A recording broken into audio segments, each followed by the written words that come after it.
think I just wanted to be loved unconditionally. If you're able to get a mentor. So investing in myself by way of being a lifelong learner. Being high value is a lot of unnecessary things every day. Staying in education and keeping my mind right is how I've overstepped poverty. Not everyone's on your side. Not everyone's fighting your battles. You have to fight those battles. Overstepping poverty. Overstepping poverty. Overstepping poverty. Overstepping poverty. Overstepping poverty. Overstepping poverty. Overstepping poverty. Overstepping poverty. Overstepping poverty. Overstepping poverty. Hello? I'm overstepping poverty right now. Welcome back to Overstepping Poverty, the podcast that provides you with tips, tricks, and hacks in overstepping poverty. My name is Daquan Brooks, and I'm here with my co-host Zacchaeus Shaw. How you doing, Zacchaeus? I'm doing good today, man. It's a beautiful day outside. Got everything ready at the house this weekend for baby number 2's arrival. Let's go. Yeah, Jenna said we're about 85% done. I think we're at 100. Yeah. You know what I'm saying? But there's always more that could be done. How are you doing? I'm doing well, but before I get into how I'm doing here, I do just have a question. You know, obviously I announced that we're expecting, you know, so I'm super excited about that. But I want to know, you're about 85% to 100% done here. How's that feeling? Like what does it feel like when you get there? Just like with having the baby so close, or I mean, just mentally, physically, like. Yeah. How does one prepare? And I know everyone says you don't prepare, but this is your second child, so yeah. I'm sure. So with us, it's a little easier this time just because we had a boy. So most everything that we have, we are able to use again. So that definitely helps. Honestly, with the baby coming, I felt the same way with Zaire. I don't really get like nervous about it. I don't know. We planned it. So it's like, it's supposed to be. I feel like he's a blessing. It's more like waiting. Like I hate waiting on things. Yeah. And get like a little anxious. I get a little anxious about it, and it just like, I don't know. Like you don't want him to get here too fast. Yeah. Right. But you want him to get here, and I feel like, you know, for me, I plan to take like a whole month off just to be with the family, because with Zaire, I didn't get to really take any time off when I was selling life insurance. So yeah, I don't think you're ever 100% ready for it. But I'm just excited. Good. I'm excited for it.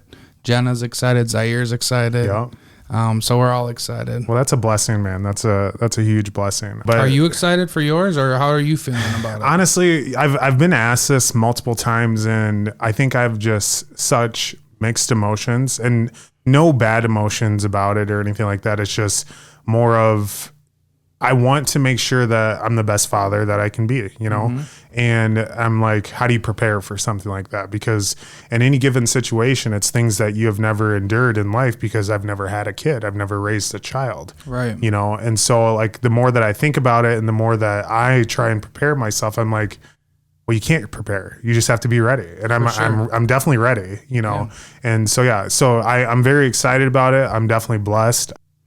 Man, like you said, I can't come soon enough, but also like you said, I mean, you just got to wait. You want to make sure they're healthy, and everyone keeps asking, boy or girl. And I give the same answer, you know, as everyone answers, you know, as long as they're healthy. But then I'm like, for the first few weeks, I'd say I was like, I want a girl, but now I'm like, I want a boy. You know what I'm saying? So, right. I mean, at the end of the day, if it pops out with twins that we didn't know about, that'd be awesome too. That would be crazy. But yeah, so I'm blessed, man. It's been a long time coming. You know, I've shared with you the struggles that we went through as far as getting pregnant and whatnot. So this is the longest that we've been, and we're very confident and very, like I said, I keep saying it, but blessed to continue this journey. And come April, I can't wait. So yeah, you'll have a little one running around. Yes, which would be awesome, man. Whole new life. Better hope that they're not in the same sports, because you already know. Boy, I already got Zaire running routes. Right. He has a mummy outside. I had him knocking hands down. And oh my goodness. Yeah, so he needs all the help. He does, just like you. Nah. But, all right. Well, let's get in the podcast. Let's get into this. We have an amazing person coming on the podcast today. Somebody that I admire for what they do and how they do it. She comes to us. She's from Sioux Falls. She's a realtor in Sioux Falls, and she's helping a ton of people, realize their dreams of owning a home. And today we have the great Andreah Morales. Oh Let's go. Welcome. Yes. Thank you. I'm thank so you. blessed to be here. Absolutely. I have to ask you. Okay. Because we talked a little bit about this before we got on the mic, and I've talked to Daquan about you before. I think you're awesome. I think the way you care about your clients is awesome. I think you go above and beyond for your clients, and I think it really shows how much you care. And those are the type of people that we want on the podcast. People that are doing awesome at what they're doing, putting other people before themselves, and helping people grow. So it was easy for us to decide, like, yeah, we want you on the podcast. But before we get into everything, what made you like accept the invite to be on the podcast? I think number one is like I wanted to give like a light to my community because like there is like it's not a taboo. What is it? Sorry guys, like my Spanish is my first language, so it comes to me. But sometimes there's just like what is that word called? Where like people like a stereotype, like the stereo, they have like the stereotype of like what Mexicans are or what like minorities are in general, So like my big thing is like to come and advocate for like number one, we're also human, we also have needs. And number two, I want to be in that, like that person in the community where as soon as you need anything, like you think of my name. So like what I always tell people, because like they're so quick to like glorify, like, oh my gosh, Andrea, thank you, you make it. I'm like, guys, I'm not the source. I am the resource. Like, don't ever think that like it's me, because it's not. Like I put in my work, you put in your work, we skin the cat, we get it done. So that's why I think it's important to kind of like shine a light on like us as a community and minorities and everything, so that we can kind of get some positive feedback our way as well. I love that. Our first time we ever met, do you remember? I ran you down. She ran me down. I'm leaving a soup cook-off or something like that with the realtors here in Sioux Falls.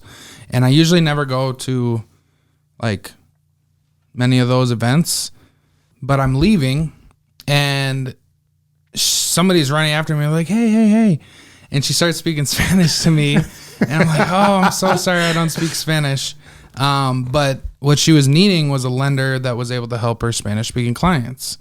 And instantly I thought of somebody in our office and to connect them and whatnot. But when I was working in life insurance, I go back to this because when I was in life insurance, I remember being the only person of color that worked there, right? And my thought was, there's a lot of people in Sioux Falls that nobody's serving. Nobody's helping them. Nobody is a resource for them, at least in the setting that I was in, to help them get life insurance, right? When you came up to me and you wanted to talk about doing business and sending referrals to me and stuff like that, I had a real hard time because I was like, I would love to help your clients, but I don't feel like I'm the person to do that because I can't communicate with them the way that they need. And I really appreciated you. She's willing to do, when I tell you she goes above and beyond, she's willing to come in and sit with her clients in the meetings. And there's a lot of realtors and a lot of people that just won't do that. A lot of times it's not worth their time. But those same people, you just help close on a house. I did. Which is amazing. So congratulations to you. That's definitely some stuff that we'll get into, with helping Spanish speaking people and people that don't speak English at all, and why it's important. So with that, we'll back up, okay? We want to get to know you from the beginning, right? Where do you come from? How was it growing up? Like, what was the dynamic within your family, and what kind of got you to this point we're at today? Yes, the journey. So I actually grew up in a pretty picture perfect like family. So, I had like mom and dad, and then I had 3 siblings. I am the oldest, so there was a lot of like second mom, kind of take care of everybody else. So I would say that just kind of comes to me as like second nature. Sure. And I'm just so used to putting others before myself. But I've never really seen it as like a negative trait because there's so much beauty in it. Right. Absolutely. So growing up, I went like to your typical regular elementary school, middle school. There was a ton of minorities. I literally went to Axtell Park. Which is like the best. Like people can say what they want. But it was the coolest experience because number one, I got to feel at home because I had my American friends, but then I also had my Mexican friends where I could like share more of like the culture and everything. Mm-hmm. And so growing up, we always would spend like the school year here, and then summer came and my mom shipped us to Mexico. Best thing ever. Because we got to like live both lives. And then when I got to high school, I started hanging around with the wrong crowd and I actually got kicked out of high school. So I had to go over to Harrisburg High School. Okay. And I would say that that was like a eye opener because I went from like my group of friends, like Hispanics, we love to dance and everything, you know, it's in our blood.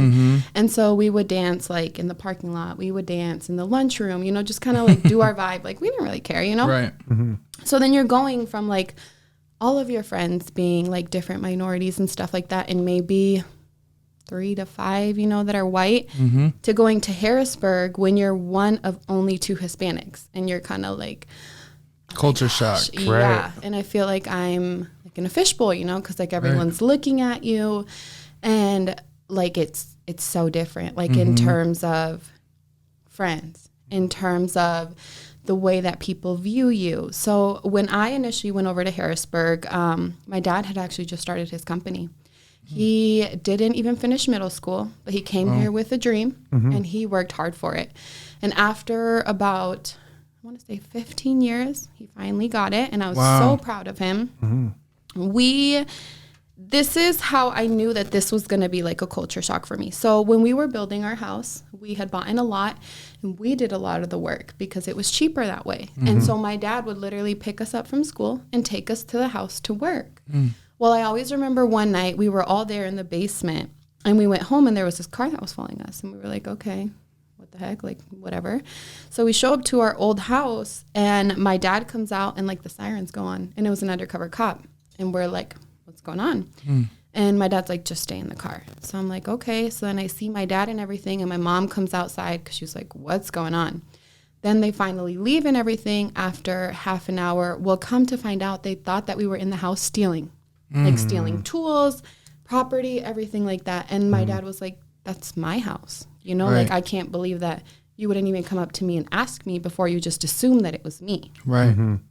So when that happened, it was kind of like, oh my goodness. Like, how old were you at that time? 14. Okay. So that was like a major shock because it's like, I have never been viewed that way, you know? And I had never thought, so like, okay, normally, and I think that you both can testify to this and everything, and my mom would always say it because we grew up in a community that maybe it wasn't like the best, I guess people could say, but it was so much fun. Like it's more fun that I have like living in the nice community, you know? Right. Yeah. Like we would get down, like we would play football, everything. So then like coming over to this, it's kind of like, oh my goodness, like, am I going to make friends, you know? And it was so hard. I think that at that high school, I made probably 3 friends, and that was sophomore year to senior year. Wow. So that was like challenging, you know, and like you don't have like, you can't bring out that part of yourself, you know, that like it's you, but you feel like you have to suppress it. And you're like, this isn't me. Like I don't feel comfortable. So then once I got out of that, I started hanging. Well, let me back up there. So once I got out of that, I applied to college and everything, and I went online for 3 years. I was going to the University Center. Yeah. And then about a year before, I did drop out because I was having complications with my daughter, you know, and that was also like... And you were pregnant at this time, correct? Okay. Yep. So I was about 4 months pregnant, and it was frowned upon, you know, because like, number one, you don't hear a lot of like Hispanics even like being able to afford to send their children to college, you know? And then my parents having the opportunity where like we could come up with like a split situation. And then you drop out, and it doesn't matter what you drop out for. Everyone's like, of course she's just another dropout, you know? Right. And it's kind of like, you don't know me. You don't know my story. Don't speak for me. Right. So then that happened. I had my beautiful little baby. What's her name? Aria Grace. I love it. Yep. And I love everything about being a mom. So That's amazing. Yeah. It's going to be awesome. It's a roller coaster. Right. Yep. But after that, I don't know, like I just did my thing, you know, I worked, everything like that. I did a year at Nielsen Construction. So I was like selling their homes over there. I also worked at Transource, which is like a trucking company. Okay. So like I've always done like admin work. Sure. So that's kind of like what I'm good at behind a computer. And I'm just a girl who's like, go, go, go. So like I get it done. After that, I actually met my partner, which is my spouse now. And if like this high school situation was a culture shock, that was an even bigger culture shock. So a lot of people, something that a lot of people don't know about me, especially like coming into real estate and like working in this relationship, is that my spouse is actually a female. So I am married to a woman, and that was, wow. Like that was the biggest slap in the face for my parents and my culture in general. You know, like that's a big no-no. So when we went ahead and got together, you have to remember that my daughter's father is the son of a pastor. Okay. You know, so that was an even bigger deal. I went through plenty of hard times, like my parents trying to take my daughter from me, him trying to take my daughter from me, his parents trying to take my daughter from me, basically living in court for 3 years, moving to Kansas for a year to like get her away from the whole situation, because it came almost to the point where they would do anything. Like they would just show up to the house and like try to grab her if she was on the porch and just dip, because they were like, no, like you don't understand, like you're rotting her brain and like, et cetera, et cetera. So there came a point where we were like, look, this is not healthy for anyone. Like this is ridiculous. So we did go to Kansas City. Then what finally happened is my parents and him teamed up again, took us to court, and they got her. So I sold everything there. And I came running back because I was like, that's my baby. I'm not losing her, you know? And it was difficult. Like we went to court and we had a judge like literally ask us, do you go to church like on Sundays? And we're like, well, you know, we go on special occasions and stuff like that. Like, what does that really matter? You know, that's a protected class.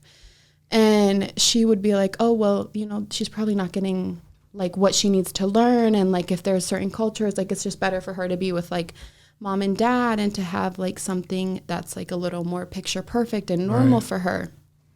So that was crazy.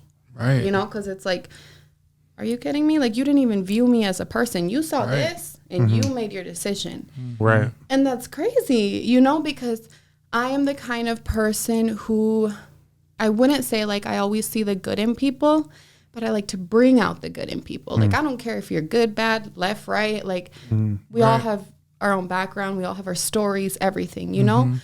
So it was so different to like have to go through that.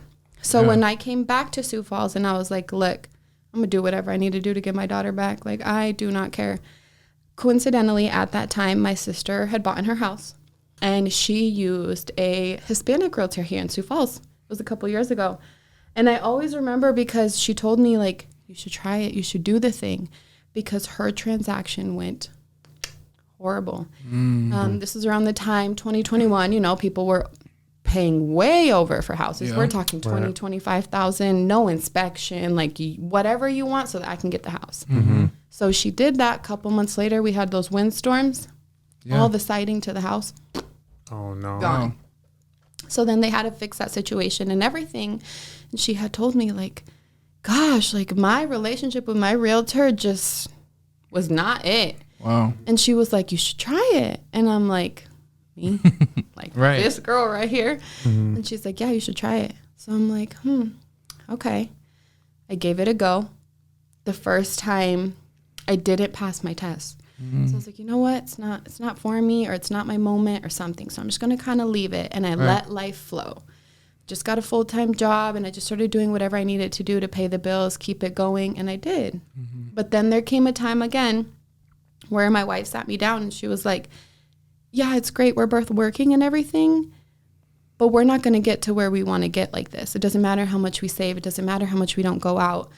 Because there was times in those years where like we didn't have money to put food on the table. Like we would go to my in-laws' house And she would be like, just like, if I get to see you guys and know that you guys ate today, like, I'm more than happy. You come over as much as you want.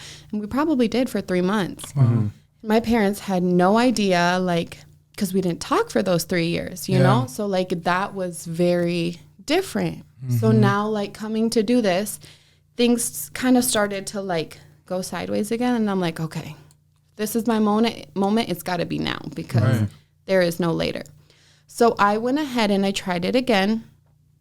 I did the classes with Colby and I passed. Okay. I was like, oh my gosh, crazy. Like, and I was like, okay, I passed, now what? You know? And I kind of sat there like, who do I want to be? You know, like, what message do I want to bring to the table? Like, because it was so common to, like, oh, well, these realtors, they're a certain kind of person. Mm-hmm. They portray this, like, elegance and, like, classy and, like, I got it together. And so I wanted that, you know? But at the same time, I was like, but I don't really resonate with that. Like, that's not really me. So I started doing, like, the marketing left and right, the door knocking, the cold calling 8 hours a day. Like, I was hungry. I was going to do whatever I needed to do to get my daughter back. And so when all of that happened, things kind of started to fall into place. So before I did a couple deals here, my first 3 deals were actually referral deals, but they were cold calling referral deals. So I would, like, hand those out and everything. And then I was like, this isn't working. Like, I'm doing all the work that I need to do, but it's not getting anywhere. So then I sat down and I kind of talked with myself and with my therapist. And I was like, everybody needs a therapist. Right. And I was like, okay, who am I? Like, I have no idea who I am. Like, what do I want to do? Like, how do I stand out? And that was my biggest thing, is like, how do I stand out in a city where everybody knows a realtor? You know, if I'm gonna list with someone, I already got someone. I know 3 people. So you're like, okay, what can I do to stand out? And I'm like, you know what? I'm gonna go for my community. Absolutely. Because growing up, I watch podcasts. I love podcasts. One of my favorite ones is On Purpose with Jay Shetty. That's an awesome one. Love that one. And he did a couple episodes a couple weeks ago with Becky G. Okay. And I don't know if you guys know who she is. She's like a Latin singer. Okay. She started out doing, like, singing in the shower, you know? Yeah. So she did that song, and she just came out with this new album, and it's completely in Spanish. And so she made this one point that it touched my soul so dearly. She talked about how growing up, it was like, or one or the other, because being Mexican American, when you're hanging out with Mexicans, they're like, you're American. And then when you're over here hanging out with Americans, they're like, you're Mexican, dude. Like, so it's like, where do I belong? Like, where do I fit in, you know? Right.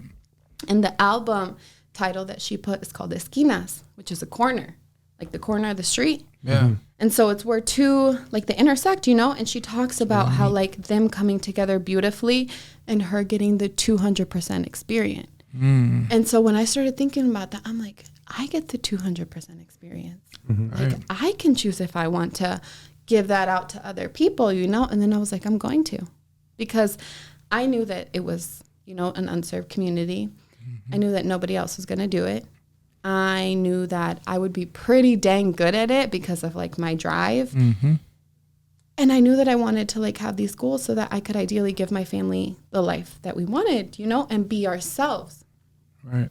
So in that, I just kind of started to, like, explore and play with it.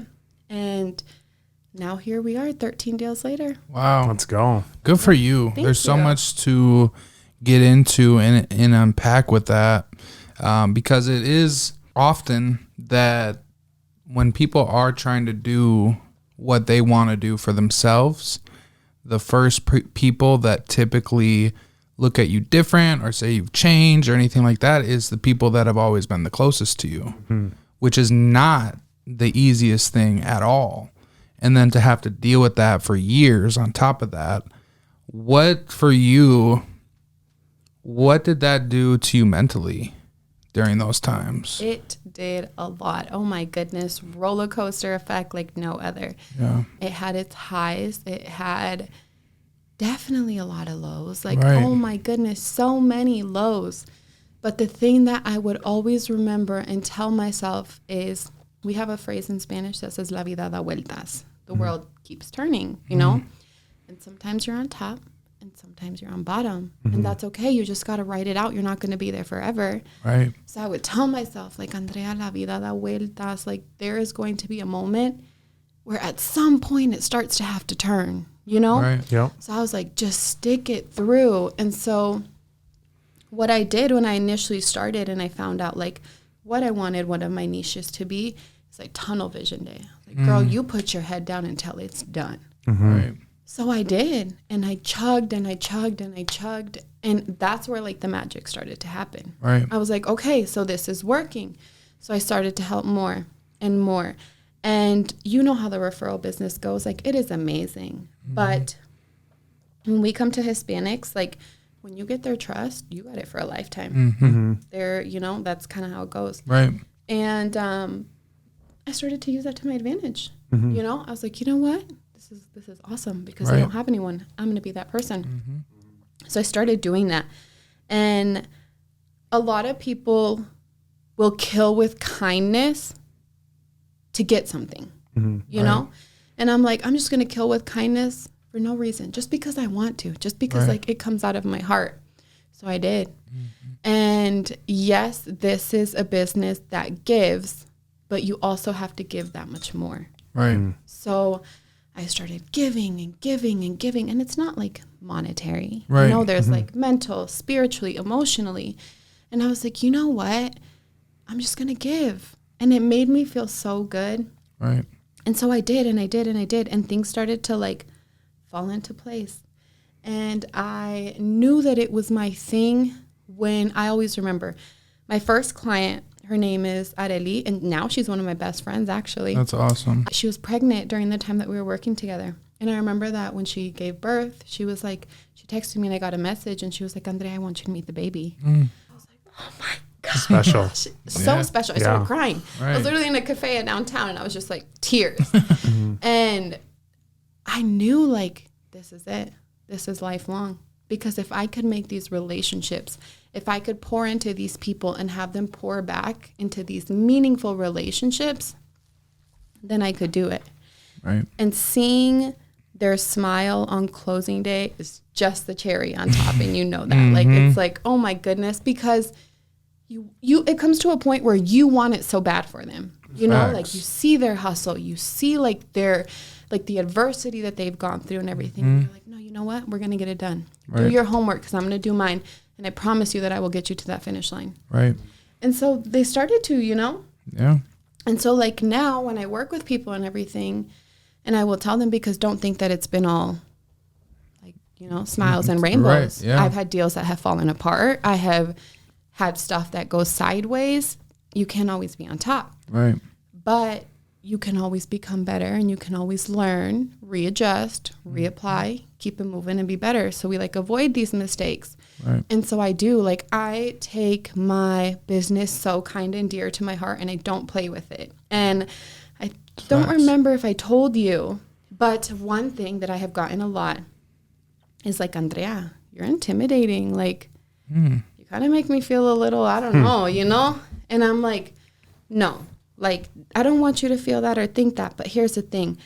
I will never hold you to a standard that I don't hold myself to. Right. And so, like, when I'm asking of you or, like, telling you, like, hey, I need help with this or blah, blah, blah, blah, it's only because I'm doing my work. I won't come to you and be like, oh, do my work for me. Or, like, come and, you know, take this out so it can be easier for me. Right. I like the hustle. I like the hard work. It wakes me up in the morning to, like, all right, Andrea, what fires are we going to burn? Like, you know, like, water out today. Yep.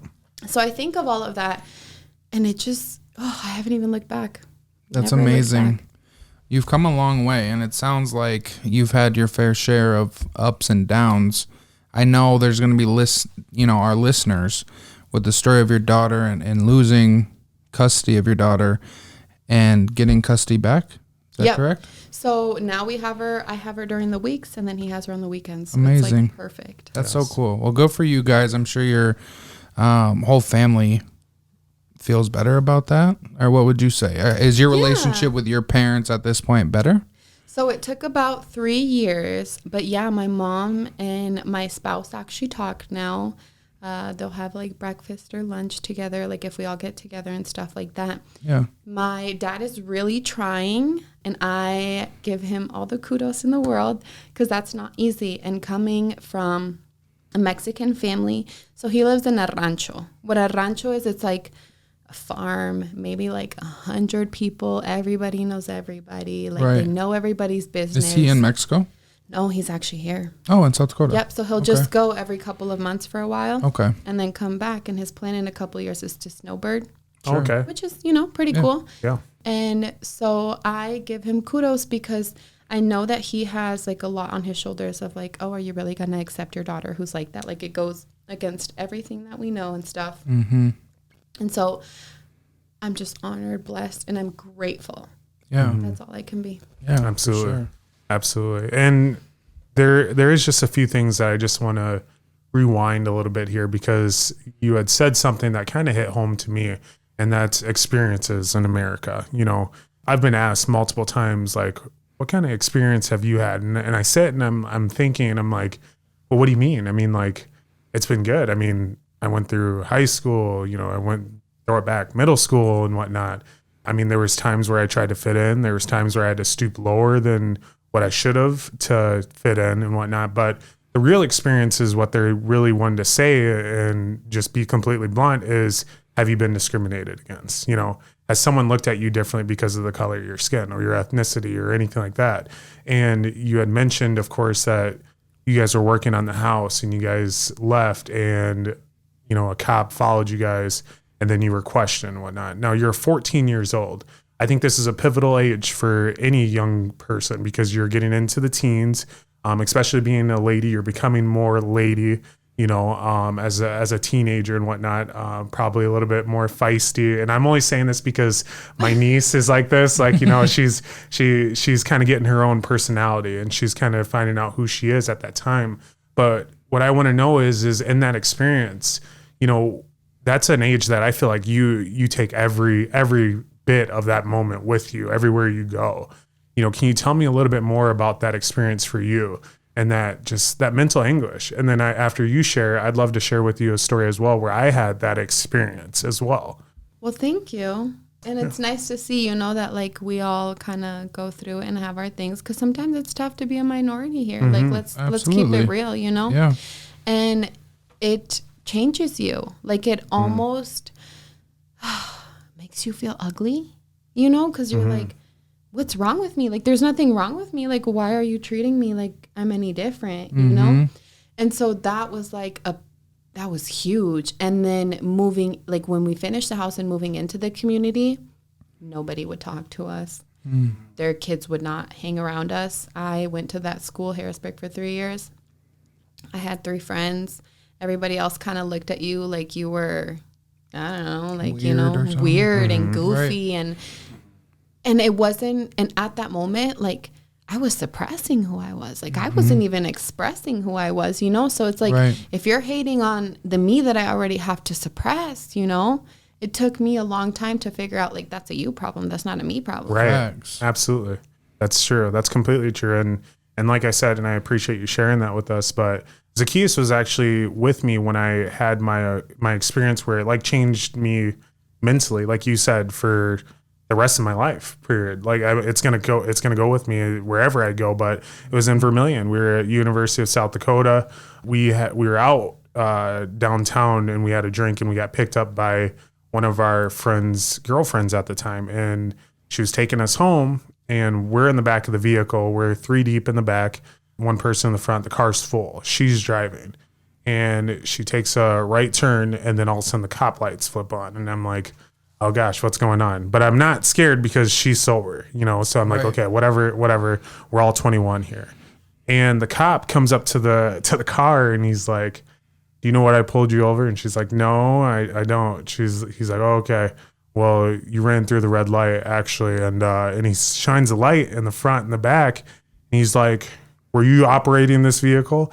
And I'm like thinking to myself as he shines the light back to me, I'm like, what do you mean? She's in the driver's seat. You see it's full back here, and we're big guys, Literally. And he looks and shines light back here to me, and he's like, He's like, did you guys switch seats or what? I'm like, wait, what? And his partner comes up on the right side here. And I'm like, dude, I was like, he can't be serious right now. And the guy looks up at him, you know what I'm saying? Like, he's just as confused as we are. And I'm like, this is an experience that they talk about in America. And I thought that for so long that you could hide from that experience, that you can hide from that traumatic, you know, that discrimination where it's like, you're kidding. And mind you, yes, the lady in the front seat, she was white and we were all black in the vehicle. And when the light shined on me, it's like, I can't believe I was just put in this situation. You know, it's like, how do I react? And I always see in like movies and whatnot, and you see these things like in bigger cities where they react and then it's nothing good for the person that reacted. It's always whoever gets caught in any situation, it's usually the person who reacts, you know? And so I'm like sitting there and I'm just befuddled. And I'm like, this is the experience. This is something I'm gonna have to take along with the rest of my life. And then bringing a child and, you know, I think of things of like, well, what kind of experiences my son or my daughter going to go through? And how do I prepare them for those experiences? But what I do know is it's the lack of education. It's a lack of education for some people to know what other cultures are. That person that saw you, you know, and you and your family, they were not educated into the fact that, yeah, hey, guess what? I'm sorry, but Americans and white people aren't the only people that can afford a house here. You know, there's other people that can live here as well. And there's black and Hispanic people that are American. Exactly. That are from here. Exactly. So like, yeah. You know, but yeah, so it's, that's like when you said that, it really resonated with me. And I'm just like, I was 21 when this happened to me. So as a 14-year-old, I can only imagine the mental anguish that you had to go through for quite some time to continue on, you know? So, you know, kudos to you to dealing with that mentally and really coming with that full-on positive outlook, which it's true. It's not you, it's them. It's them. 100%. It's always them. And for those that are listening as well, it's not you, it's them. It's the lack of education, it's the lack of knowing. And that's what we're trying to do here. We're trying to educate people. We're trying to make sure that they know that we're all humans. It doesn't matter what you look like, what color your skin is. We're all humans. And we're trying to go back to a community base. The phones, they took us away from that. The computers, they took us away from that. These things that separated us and kept us in our houses and kept us behind closed doors and not knowing what. Scared. Yeah. And like you're scared of people that, like you said, you like to bring out the good in people, but no one would know that. No one would know that because instead of going and asking and meeting you and learning more about you and about your family, they just judge, you know? So, but yeah, so I apologize for my rant there, but that really hit home, you know, there. So yeah, don't apologize. I think, amen. Yeah, true. I do not apologize. I think we give, and I agree, it is a lack of education, but I think more so it's a lack of accountability, you know, because you're not the first person that's happened to. Right. And neither are you. And unfortunately, we won't be the last people that happens to. And, you know, going back to that with you talking about that instance in Vermilion, that traffic stop was actually fought and the cop lost. And we didn't run any stoplights or anything like that. They just decided to pull us over, which happens far too much. But I was going to say, you know, I think the word that when you guys, talk about those experiences, I think the right word for that is a paradigm shift. And what a paradigm shift is when your complete outlook on life completely changes based off the experience that you've been through. And oftentimes these paradigm shifts only happen a couple times in our lifetime. Having a child is a paradigm shift. Moving out on your own is a paradigm shift. You know, you don't experience those things very often, but when you do, you remember them for the rest of your lives. And I think it's important for people out there, you know, like you going to school and not having friends, excuse my language, but fuck them. Right? Like, do you? Like, I think the fact that your presence in itself made other people uncomfortable, that's because you got something that they don't. Right? And I truly feel that way. I went to O'Gorman after living in Las Vegas for 8-9 years. I went to O'Gorman for my junior and senior year. And I've always been kind of a chameleon. Like, I can fit in anywhere. I just don't say much. I just kind of sit there, observe. But as I got to meet people, I started to hear their first impressions of me. And oftentimes it was like, oh, I was scared of you. And I'd be like, why? One person said, because of the way you walked. And I'm like, you sound racist. Right? Like, what? But this is literally how people feel. And in that sense, I feel that's a lack of education, because a lot of those people have never been put in a situation to feel uncomfortable or be the minority, which I think there's a lot of power in you going to Harrisburg and being the minority and having to go through that. I think there's a lot of power in that, because through that, you know, you learned probably a lot more about yourself, I would assume, and you become more self-reliant. And I'm sure there's a lot of confusion on, like, why do these people not like me? Why do they not want to talk to me? All of these things. But at the end of the day, you're in such an uncomfortable position. You don't even understand how much that helps you when you get out into the real world. You understand how it feels to be looked at like that. So you don't treat people like that, right? Exactly. And you're more inclusive, and you want to help people, and you want to bring happiness to people's lives. So I know it is a struggle, because I know there's people going through that right now that are probably listening to this. But like you're saying, it's not going to last forever. You know, you're going to get through that, and you're going to use that as motivation to push through. And you're still talking about it today, and all these hard things that you've gone through. And there's more things that we'll go through, but you're a testament, I think, to putting your head down and wanting to be better and pushing forward. So I want to apologize to both of you for having to go through those things, because there's been other instances where I've been with Daquan, and he's been racially discriminated against. And oftentimes I'm the one that says something or is more upset about it in that moment, I feel like, than Daquan, because I'll say something. And I've had conversations like this with a friend of mine who's darker skinned than I am. And I feel even with my skin complexion, I get treated differently than Daquan would because of his skin complexion, even though I am a minority. Right. And so I think that's an awareness that people need to bring, that, like, whether you're white or you're the person not getting discriminated against, you need to stand up for your friends. You need to be there to call the BS out and hold people accountable, because they can't do it in those settings, or they become the reactor, and then they end up on a shirt somewhere.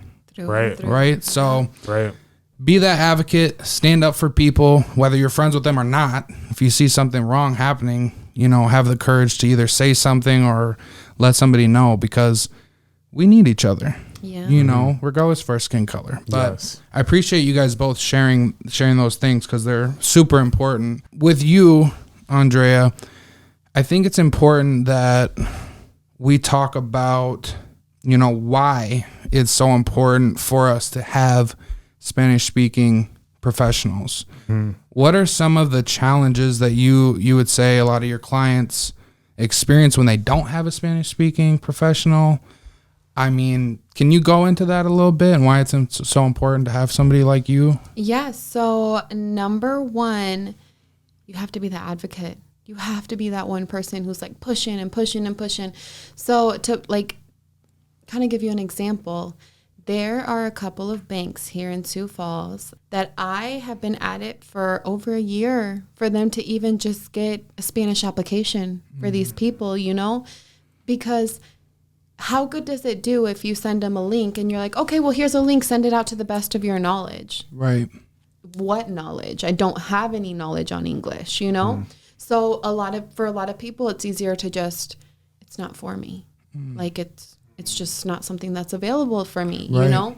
And so when I come into this and like, I wouldn't say my role, but like one of the jackets or the helmets or whatever you want to call it that I put on is to be that for people. Like you said, I don't mind going to an appointment with you. You know, thanks to God, now I am filling up a little bit. So I wish I could like get another Latino that I could be like, hey, be my assistant, or like, you know, go with these people and I'll like just pay you to like translate for me, you know? I wish I like could, and I hope that I will get to that point soon. Oh yeah. You will.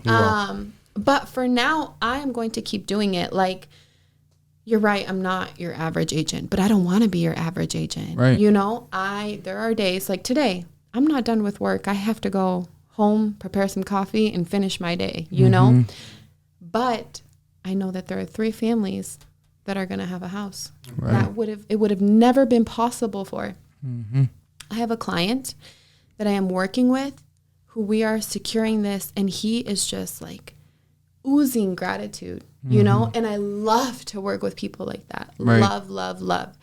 And he's doing this because he's moving his family from Mexico here, his child and his wife. Wow. And I look at him and I'm like, my kudos to you. My kudos to you, and thank you for coming to me, because it is an honor. Right. Anytime that anyone allows me to be a part of their life, a part of their family, I don't take that lightly. You know, like there's a lot of pressure in that, and not in a sense to perform or anything, but in a sense to be that resource, you know, not just now, but lifelong. I have had people where we go back and forth, and I'm calling lawyers in Mexico. I'm calling lawyers in El Salvador to get like power of attorneys, and not a lot of people do that, you know? Right. Like I will, even if I'm like in the car, like between appointments or something, and they're like, Andrea, I'm filling something out and I don't know. I'm like, FaceTime me and share your screen. Right. Like, let's get it done. And there are people like my clients that, shout out to Marjorie and Marvin, just closed on a house. They were in it for over a year. Yeah. You know, working with a realtor that didn't speak Spanish, and they did not have the best experience, and it was so hard for them. Right. And we were able to get together and throw down a unicorn of creative financing and make it happen for them.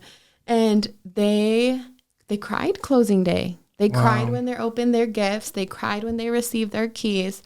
And they're like, thank you, because here I am completing or like accomplishing this American dream. And I never thought that the American dream would be for me. Wow. And I'm like, how dare you say that?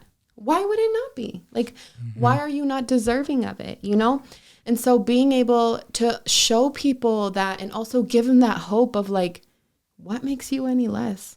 Like, don't ever think that that's disgusting if someone made you feel that way. And so to be able to bring them up and to give them this sense of pride, you know, the sense of I own something. Like, I got something now in the U.S.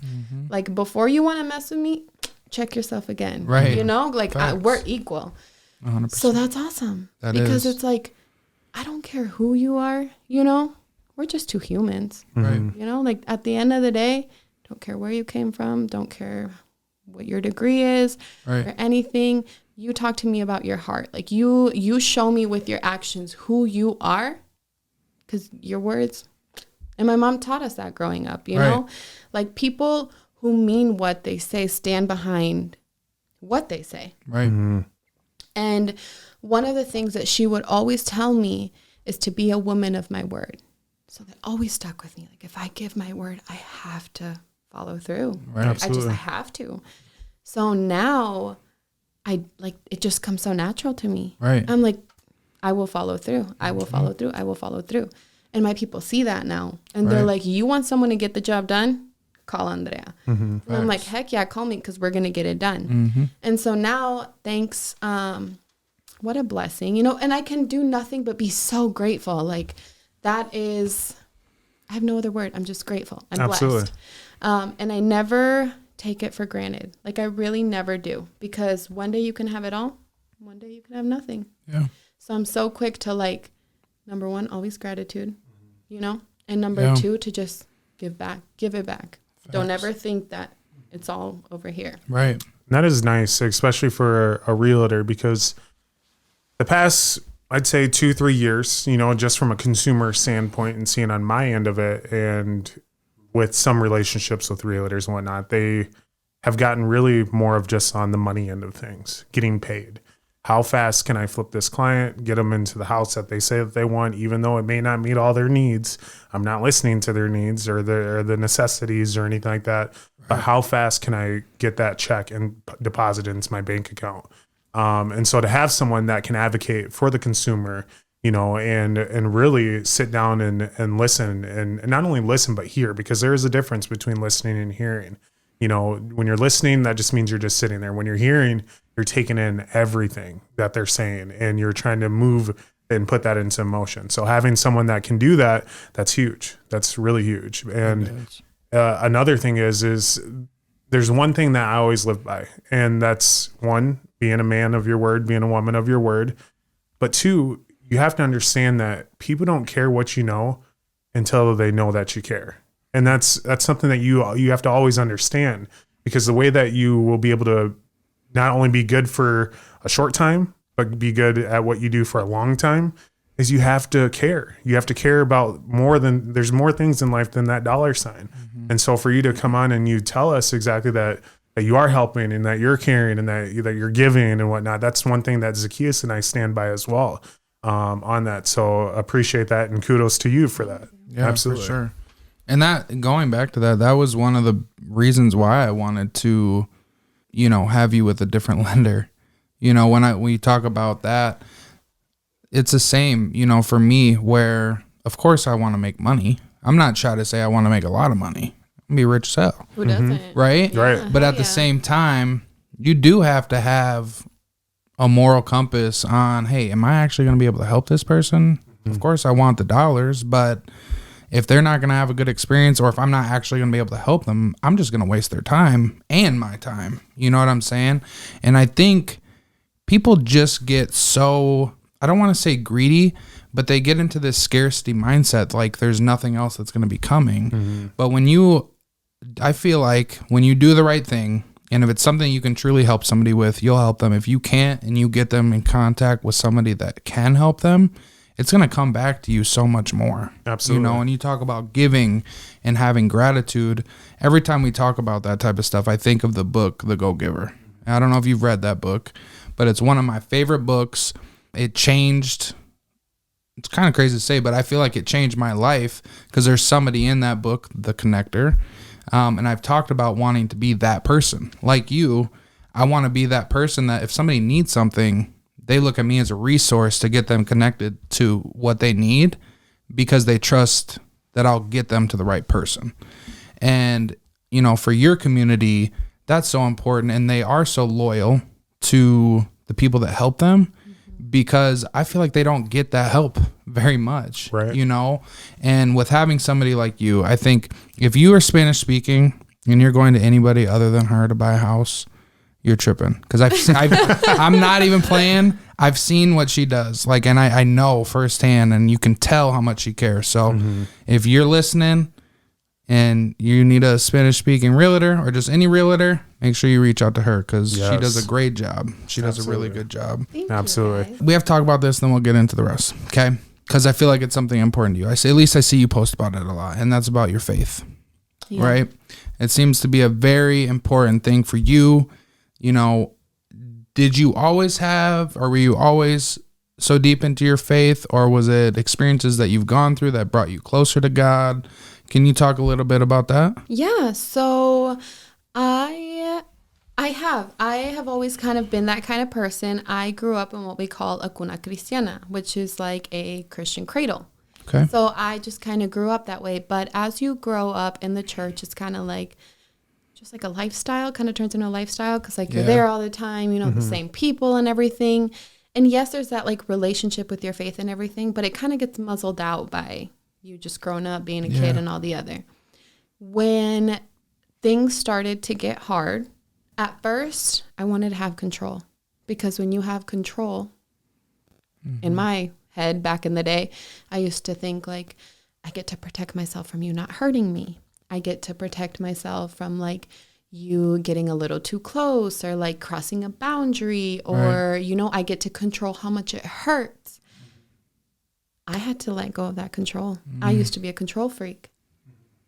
Then there came a point where I literally thought I was going to die. I thought that I was like, I can't, that's it. And I was like, all right, you know what? It's not my will, it's yours. I'm going to just give you everything. You're going to do what needs to happen.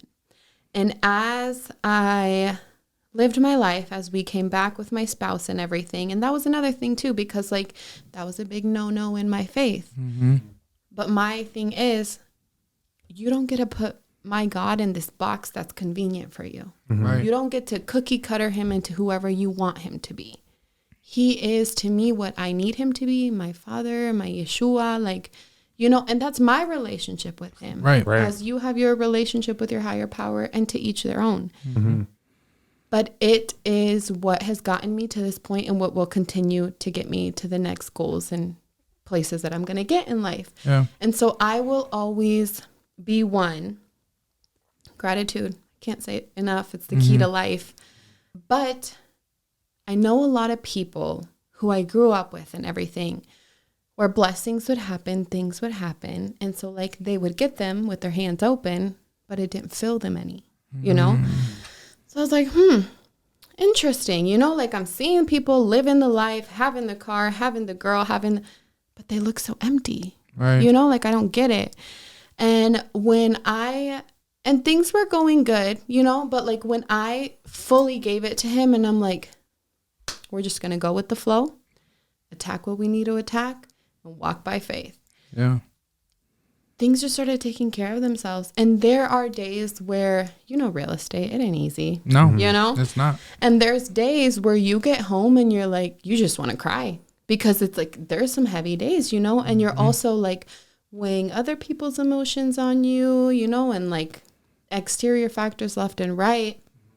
And I was like, no, you know what? Like, I'm going to let go. I'm going to start to walk by faith. And I really started to believe that everything that needed to happen was going to happen. Yeah. And so I just kept going about it that way. And as I keep doing it, I do nothing but like give thanks back, you know, to God, my higher power, because truly he has changed my life. And so like now, now my biggest thing is gratitude. I told you guys, but like when I have anything fall onto my lap, like this podcast. Yeah. Thank you guys. Absolutely. Today was my first day in my new office, you know, like all of those things, and they fall on my lap. I kid you not, every time that something good happens to me, I cry. Like I feel it 1,000% in my heart and in my soul. But when you practice that gratitude and something falls on your lap, your hands don't like reach far enough to like hold on to like all of that awesomeness, you know? Right. In comparison to when like there's people who are like, okay, like, what's next? Or like, of course it was coming my way. Like, duh. You know? Yeah. And so like that way I get to practice it. And not just that, I get to like plant these little seeds in all my clients. And it's not like I want you to like join my faith and like blah, blah, blah. It's like, take the seed, do what you need with it. Take the seed. Absolutely. You know, and then they let it blossom the way that they need to, but they always come back and tell me, your faith, girl, your faith got us to the closing table. That's awesome. Yes. Wow. That is. You're amazing. Thank you. Yes. Yes. You know, before we move into our next part of our episode here, you're wearing a very awesome shirt from the own Overstepping Poverty. There's just a question that we go back to just right before we go into our roundtable here. And that's what our show's about, in the mindset of what overstepping poverty is. And of course, it is something different to every individual that's on here because they take it and they make it their own. So what we want to know is, when you hear of overstepping poverty, what does it mean to you? So interestingly enough, I binged watched on your guys' episodes today. Oh, okay. Thank you. Because I was like, I knew that this question was going to come up, and I know that you do it on every episode. And I was like, okay, but what is it to me? You know? And so I've like been meditating, and it's not even today. Today I binged, but I've been like thinking about this, meditating about this all week. And I think to me, overstepping poverty is like, okay, when you grow up with characteristics installed, with beliefs installed, you know?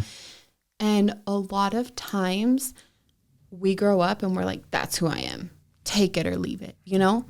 Poverty mindset, you know? It's like, okay, how do you take the mindset that you grew up with and you expand on it? You get out of it, but like build on it. Exactly. You build on it. You start to like explore other things and better yourself and like do this. And so to me, because anyone can say like, oh, overstepping poverty, like, you know, it's just getting your bag and getting out of like the hood, and like, no, you know, like it's so much deeper than that.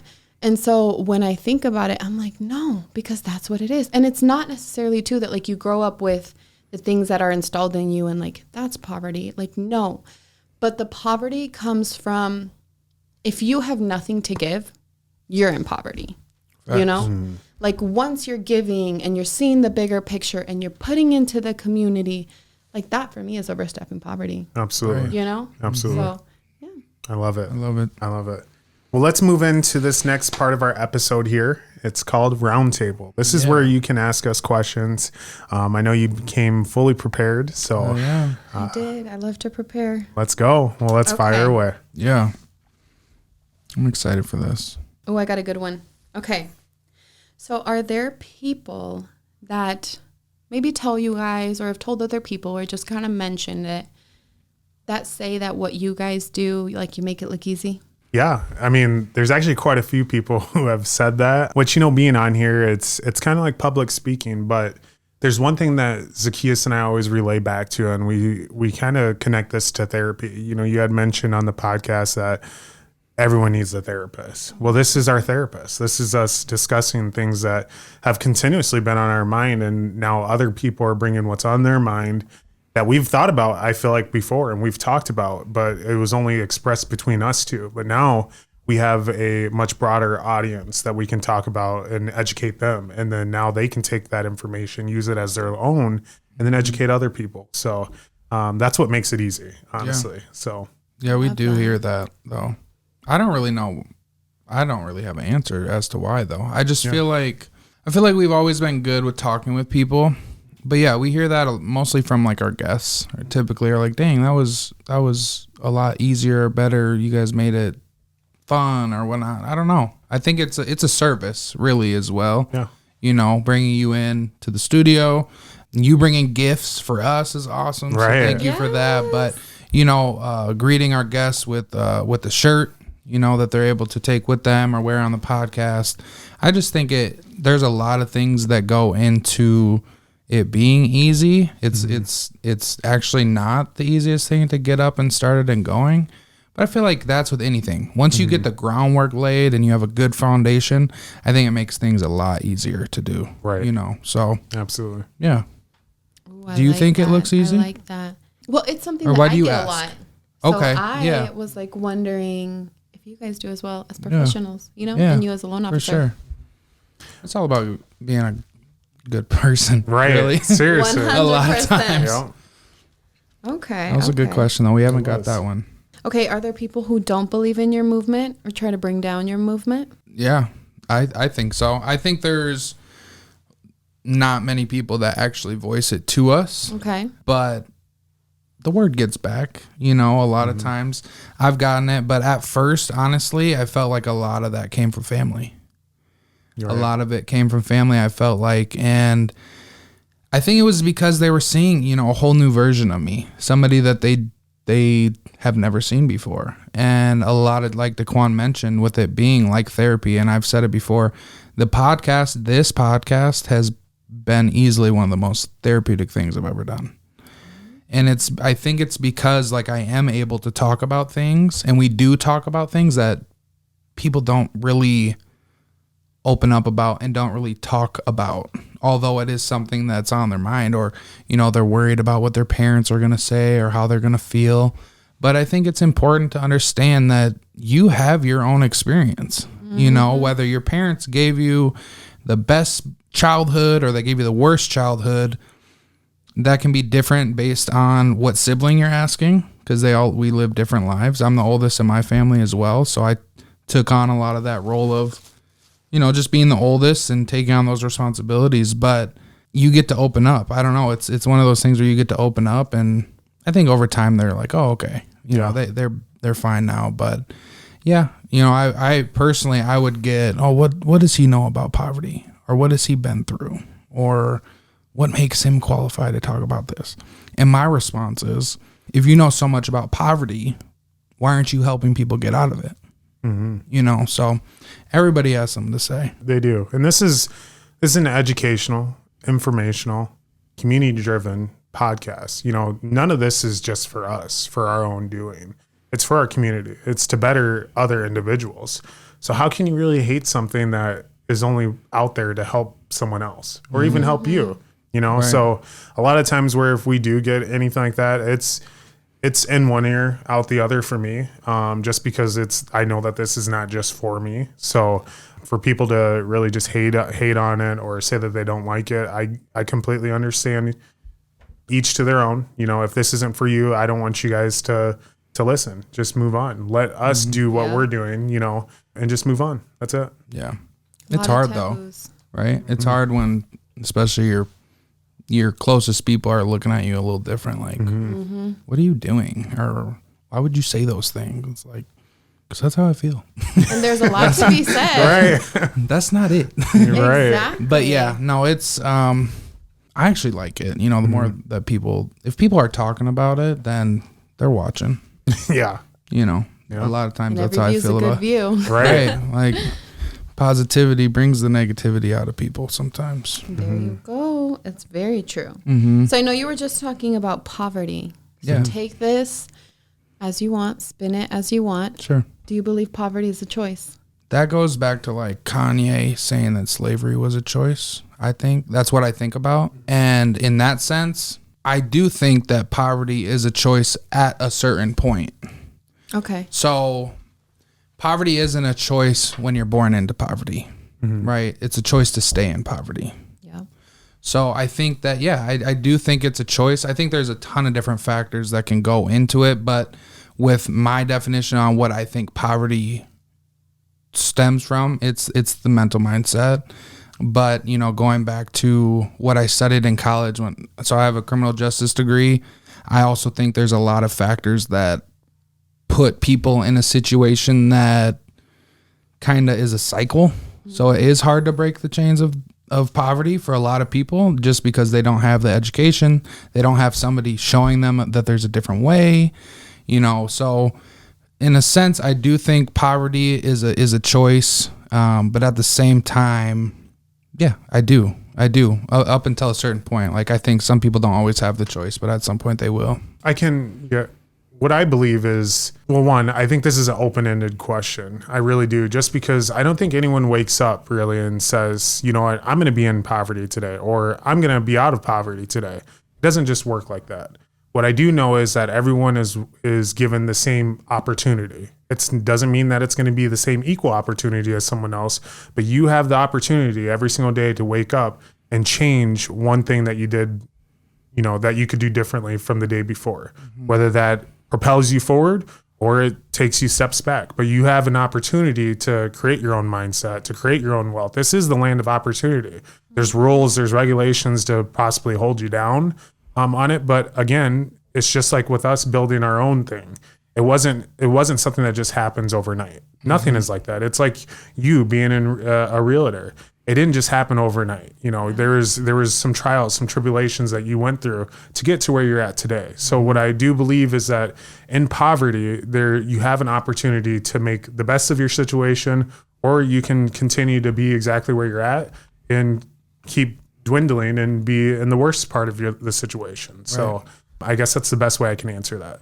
That is such a great question. Yeah, it really is, because as I think about it, though, it's like, the reason why I do think poverty is a choice for majority of people is because we've seen people come from less, right? We've seen people come from situations where you're like, there's no way that they'll do anything with their lives. And there's people that are told that from family members, teachers, whoever it is, that you're never going to amount to anything. And honestly, I think that's exactly what they need to hear a lot of times, is that you're not going to do anything with your life.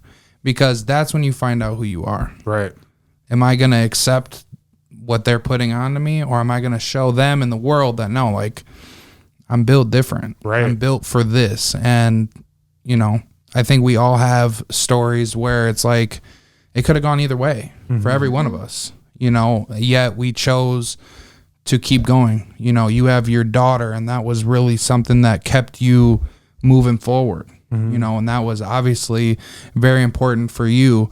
But if you had not gone through that, would you be doing what you're doing now? Exactly. Which is really hard to, like, I think, accept, like, damn, I had to go through some of the hardest stuff to get to where I'm at now. So endure it.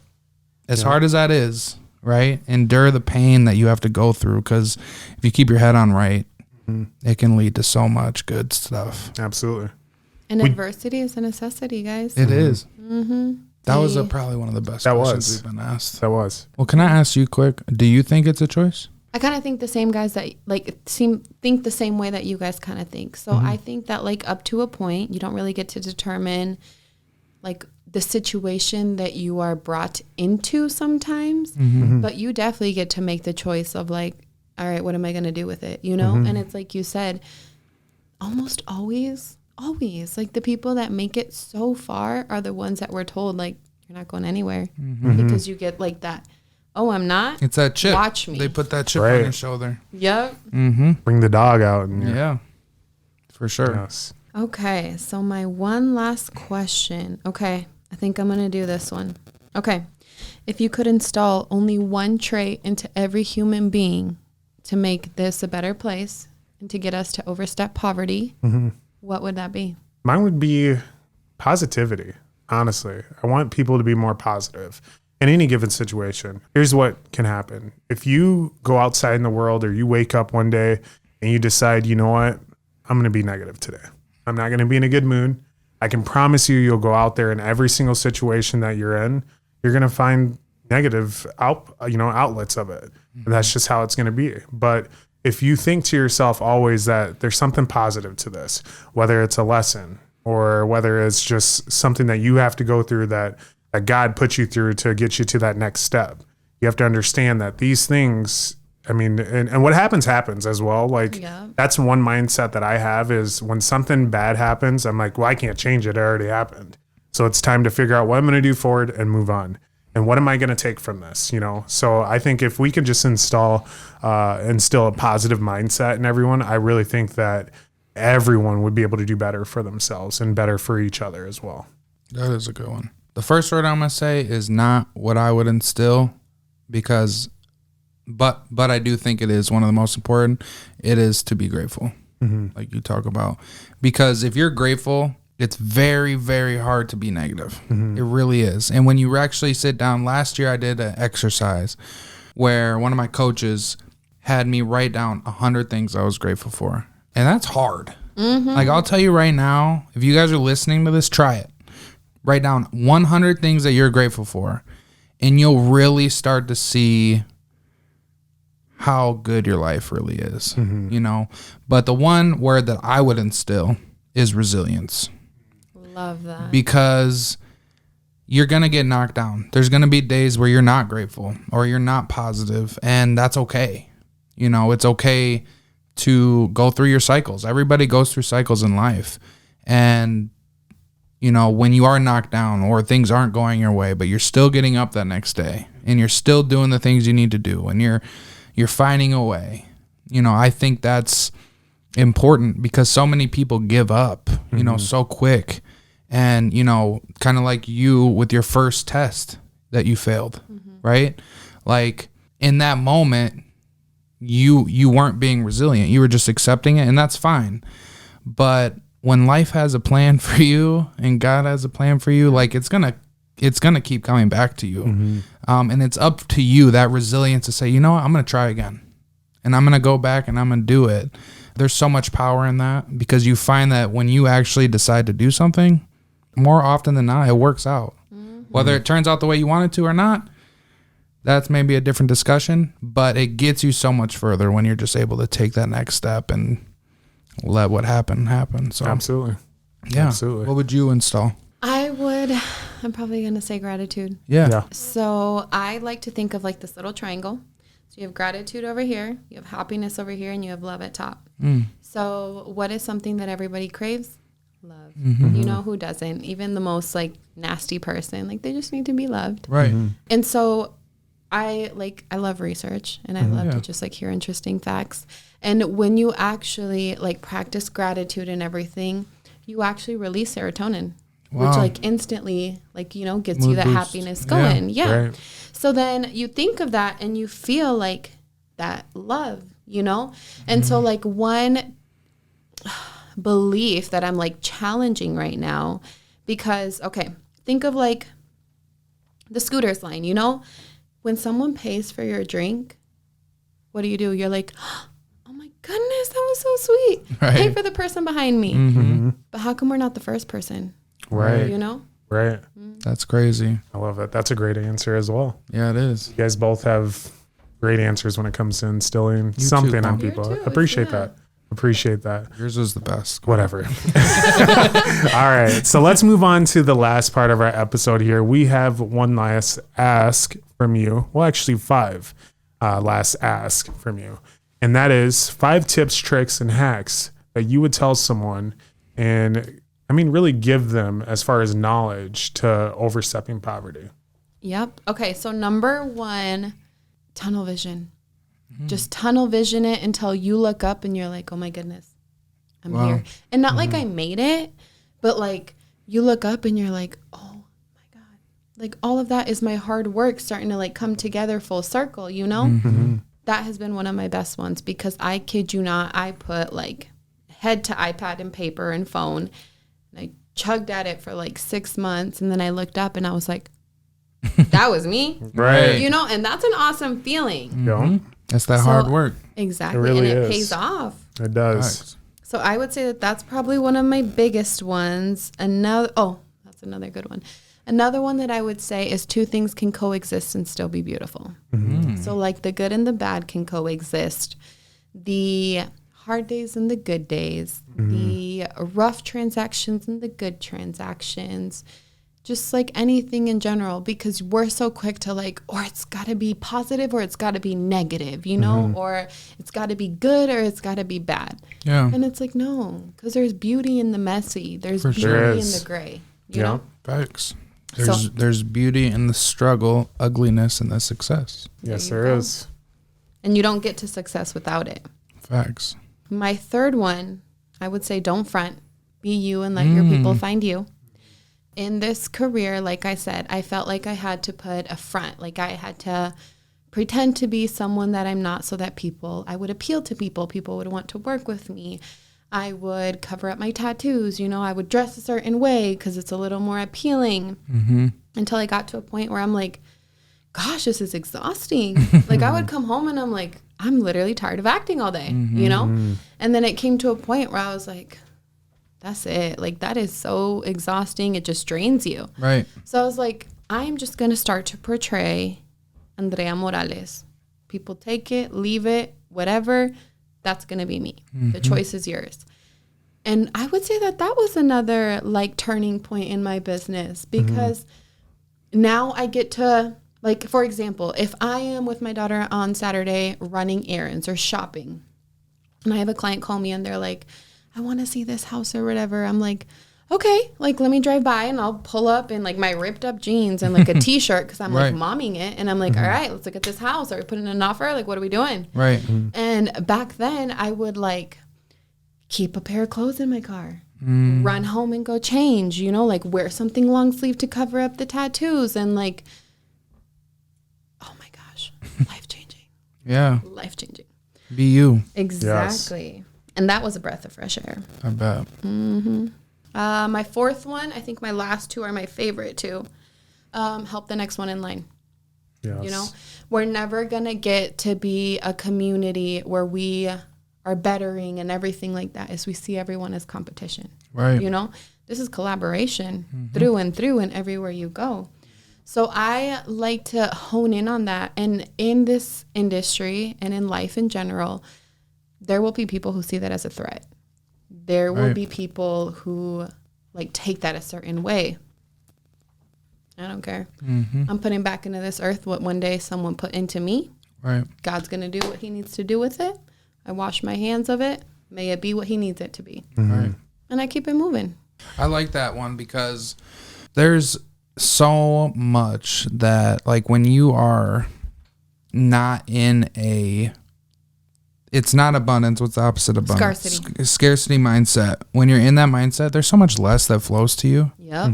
And I used to get like that when we were starting this podcast or when I was getting into life insurance, I would have people that ask me and try to do the same thing kind of. And I had to learn from that because obviously you're inspiring somebody to do something, but when you're in the same lane as somebody else, you can still help each other. And there's enough for everybody. There is. There is so much business, even in a market like this, in Sioux Falls, for all of us to be successful. And it's the people right now that are that are busting their ass, that are working hard, that are making those calls, that are making those connections, that are going the extra mile to help other people. But a lot of times your competition will look at you kind of a crazy way or be mad about it. And it's like, I'm just doing what I'm supposed to do and I'm being me. We can help each other. You know what I'm saying? So collaboration, you mentioned that. That's huge. That's really big. And that's why we started to have guests on the show. Absolutely. Because it's so much power in it. Oh, I love that. And I love your guys' guests. Like, everybody has something different. And I kid you not, like, I take a gem from each one. And, like, you know what I mean? Like, you get to have, like, so in therapy, we call it like a toolbox, your toolkit. And so you take all these little gems and you like toolkit them so that the moment that like things are breaking down or like, you know, you bring out your toolkit. Right. Yep. I love that. Yes. Well, give us our last one here. You got one more. Yes. So for my last one, stay grateful. And there's nothing better than that. And I think when you are in a place of gratitude, number one, things flow to you, you know? I don't chase, I attract. And other than that, it just, you see it from a different viewpoint. Like, I kid you not, good things happen in my life. And I feel like I am a little kid at 5 years old again. And like, Jesus is just making fireworks in my life. And I'm like, oh my goodness, thank you so much. This is so beautiful. And it allows me to always have that positivity behind it. And it allows me to like, when the bad comes and everything, to be grateful. Right. And like in that ugliness. And so like, I kid you not, because I was just thinking about it today, when you practice that gratitude and everything, it's not that the bad things don't happen, because they happen, you know, but when you're focused on that gratitude and everything, you just kind of forget them, right? You know? Yeah. You don't get caught up on it as much, for sure. Yeah. Yeah. You don't. Well, I love it. Well, thank you so much for those 5 tips, tricks, and hacks. I hope for our listeners and viewers, you guys take one of those things and go ahead and place those in your toolkit for the day that you need them. Yeah. We definitely do. We have quite a few in our toolkit currently there from our special guests. So yes, Andreah Morales. Yeah. Oh, yes. Okay, Let's baby. go. Well, we appreciate you coming on to our podcast here. Again, thank you so much for, your life lessons, your wisdom, the information that you give to all of us here. And for those, again, who don't know, EXP Realty, correct? Perfect. So if you do need a fantastic realtor that's going to go all out of her way to make sure that you're taken care of, that doesn't think about the money first, but thinks about what you need and how you feel and just you as a person, just being a human first, you do need to call her. We definitely suggest that, as well as Zacchaeus for the lending side of things as well. So thank you so much. Again, this is Overstepping Poverty, and we'll see you guys next week. Thanks for tuning in to another episode of Overstepping Poverty. We hope you found this week's discussion informative and thought-provoking. We know that tackling poverty is a complex issue, but by working together and understanding the root causes, we can make progress towards creating a more equitable society. If you enjoyed this episode, please share it with your friends and family, and don't forget to subscribe to our show. Until next time, let's take the next steps in Overstepping Poverty.